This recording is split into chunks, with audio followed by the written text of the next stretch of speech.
So, this is a teeny little planner. It is, see that?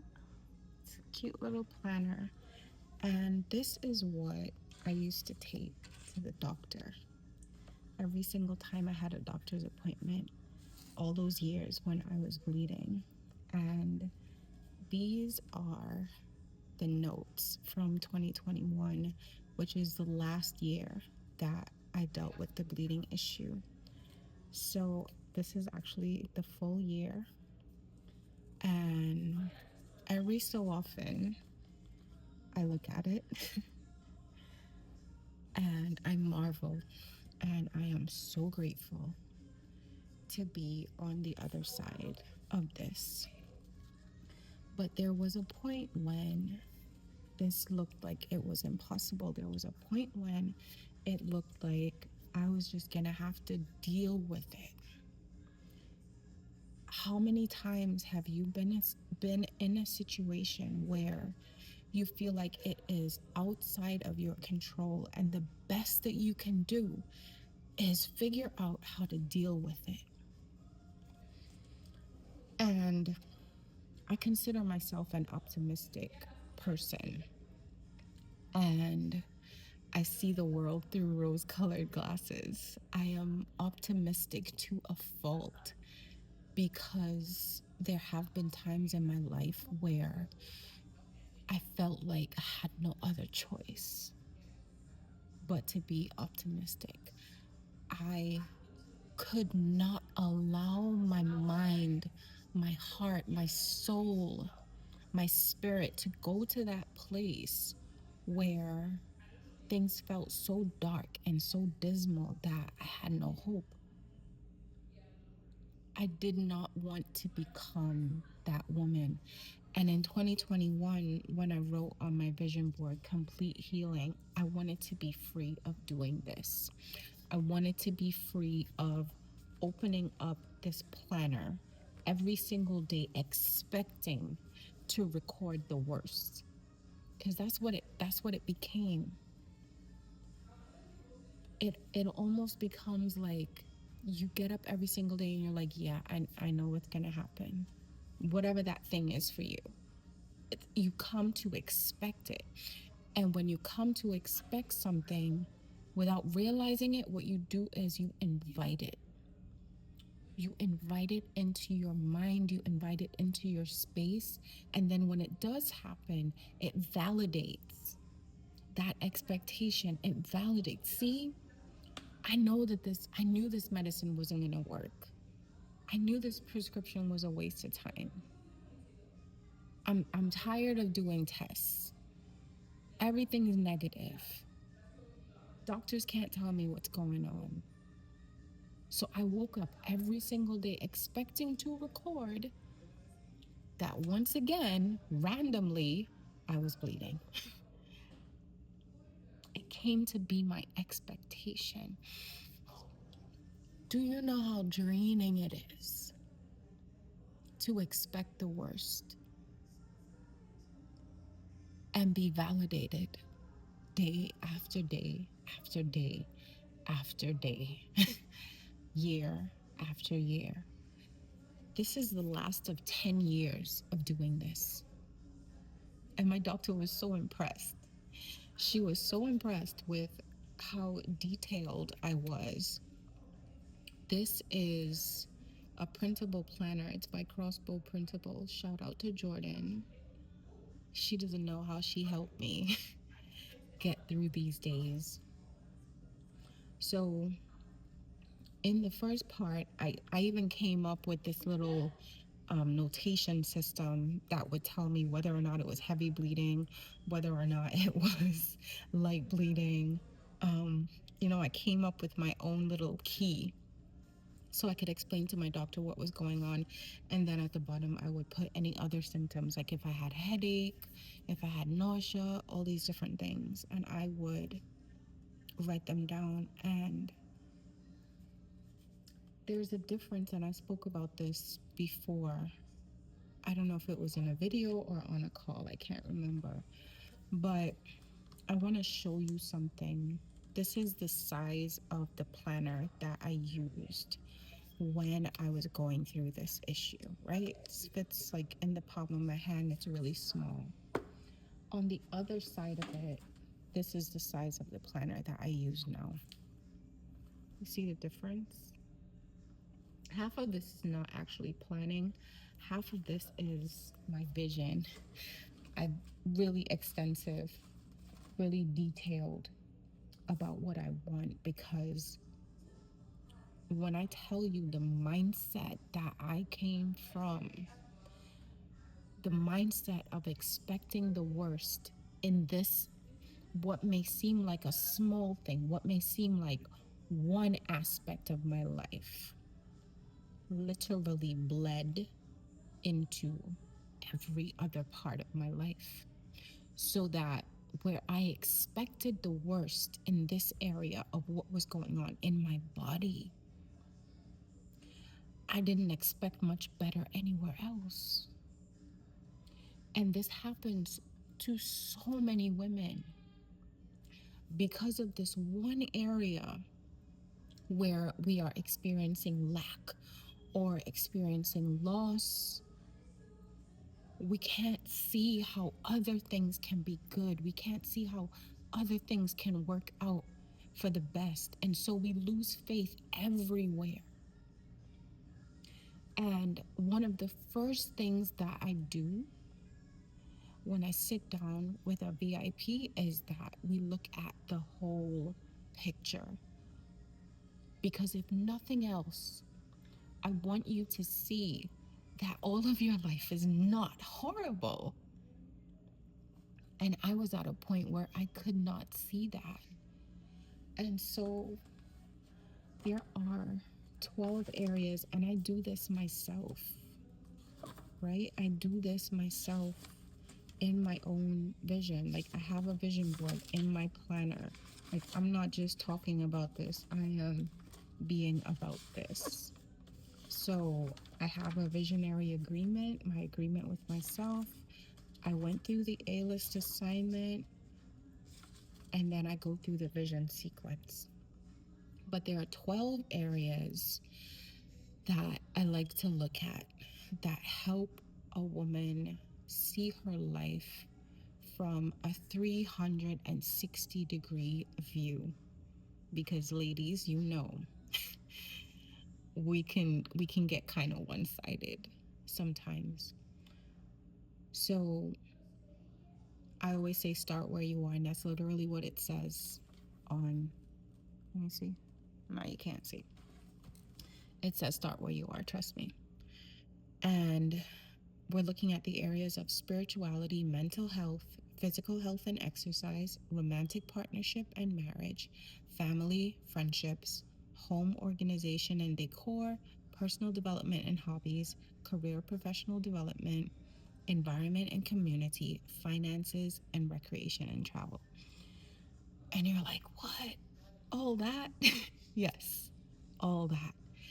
Because, like I said, usually what brings someone, man or woman, to reach out for help is that there's this one area where they just cannot take it anymore. And that's what it was for me. For me, it was my health. That was the thing that broke me. That was the thing that made me say no more, because it was affecting, I started to see how it was affecting everything else. And it may be something else for you, but understand that your life operates holistically, right? And there's this issue that a lot of us are seeking balance when in fact what we need is harmony. This whole idea of work life balance, or balancing marriage and family and all that stuff, it doesn't work. It doesn't work. You are never in balance, because you are always at one point in time focusing on one thing. We can only focus on one thing at a time. So if you're focusing on one thing, that means everything else is out of balance. And that's okay though. Understand that that's okay, because you understand after after a while, once you have your vision in place, you understand how to prioritize things, when to prioritize relationships, when do I prioritize my home life, when do I prioritize my spirituality. And this fluctuates throughout your day, it fluctuates throughout your week, it fluctuates throughout your seasons in life. Your vision is a living, breathing thing, just like you are. Just as throughout the day, when you wake up in the morning, you have different needs than you have at 1 p.m. or 2 p.m., right? Or right now, it is 8:40 p.m. I'm in a different frame of mind. I have a different mindset. My body needs certain things. My mind needs certain things right now. I'm winding down. I'm being reflective. That's why I'm making this video, so I could just share these thoughts with you. And I encourage you every single day. I tell women 3 daily appointments, 3 types of daily appointments: one with God, one with yourself, and then your appointments with others.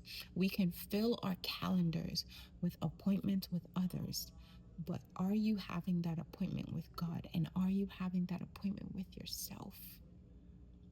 It sounds good to say God first, but there are times, listen to me, I'm not saying that you take the place of God or you are more important than God, but there are times when you need to sit with yourself first and be honest with yourself first so that you can approach God in honesty, so that you can start praying honest prayers about what's really bothering you,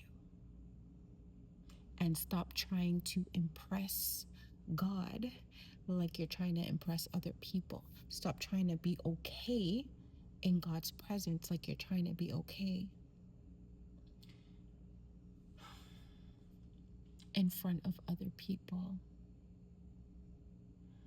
When a woman gets truly clear about what she feels, about what she desires, it becomes so much easier to pray honest and vulnerable prayers. And it becomes so much easier to write a victorious vision. It becomes so much easier to rewrite your life story, not in a way that is impressive, but in a way that is authentic, in a way that is purposeful and aligned. You start to create a vision that you actually believe in because you took the time to be honest. A lot of us, when we create these vision boards or we set goals or whatever the case may be, we are actually chasing an image, not creating a vision. And there is a difference. When you are chasing an image or you're creating an image, it's usually for the perception of others. And it's usually from a place of pain, a place of lack, a place of sadness, a place of powerlessness. And sometimes that's how it starts, and that's okay if that's how it starts. But you don't want to build from that place. There's scripture that talks about building on solid rock and building on sand. When you create an image and you're building something and you're setting goals based on how you're going to look, because you don't want to look foolish, you don't want to be embarrassed, you want to prove something to other people. When you build from that place, you're building on sand, and your foundation can be very strong, and you can build with the best materials, you can go to the best schools, you can do all the things. But if what you're building on is unstable, everything you build is going to crumble.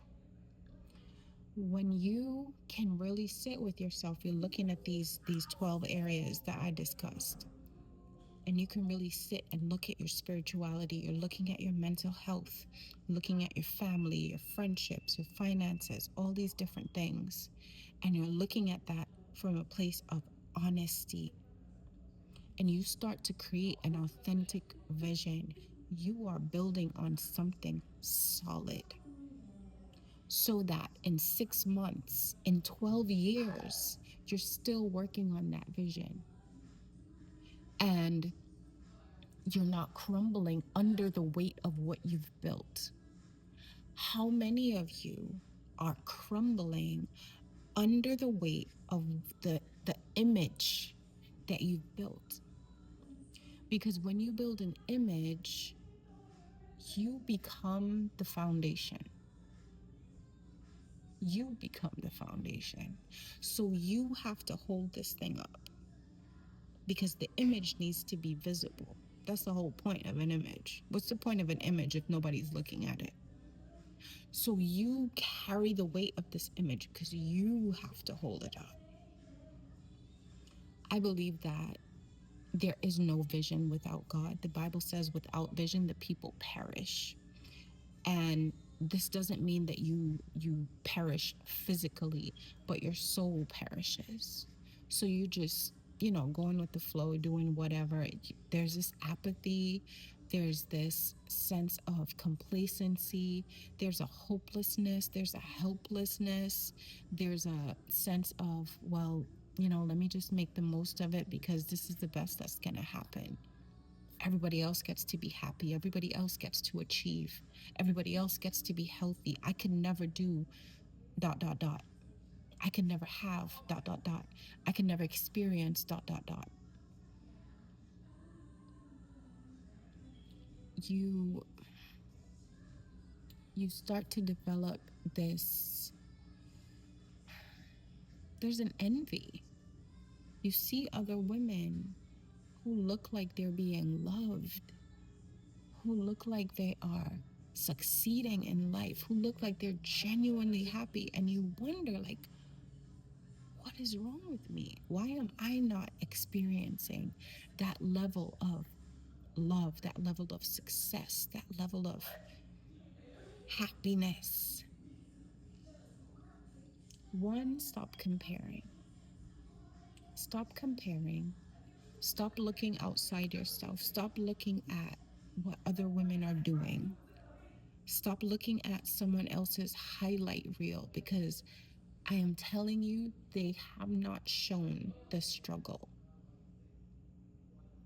I talk to women who have reached a certain level, and when you hear the backstory of how they got there, you just be like, wow. So don't look at another woman's chapter 10 and compare it to the book that you haven't even started to write yet.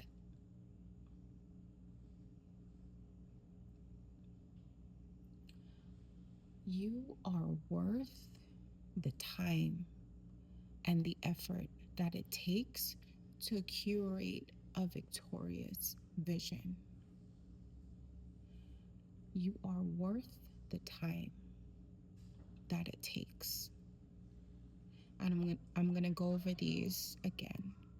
If you want me to send you this page, I can send it to you. Just comment vision, and I will make sure that I get this to you. So it's spirituality, mental health, physical health and exercise, romantic partnership and marriage, family, friendships, home organization and decor, personal development and hobbies, career and professional development, environment and community, finances, and recreation and travel. And it's simple. All I ask you to do is rate where you are. What is your satisfaction level in these areas on a scale from 1 to 10? Rate where you are. And then by extension, You can do this on the other side, or you can do it in two different colors of ink. That's a good way to do it also. Rate your effort in these areas, because here's the thing, we sometimes like to play the victim, and we're like, well, I'm not satisfied with my job, and I'm not satisfied in my relationship, and I deserve this and I deserve that. And that's true. But let's be honest. Let's be honest. How much effort are you putting into those areas? So, your physical health, you may not be satisfied with how you feel physically, but how much effort are you putting into eating healthy food and exercising and getting enough rest? Do you understand what I'm saying? So we have to be honest. We have to be honest with ourselves. Your appointment with yourself, this is an appointment with yourself that you can have tonight, tomorrow, before you go to bed. Start where you are. You can't start anywhere else.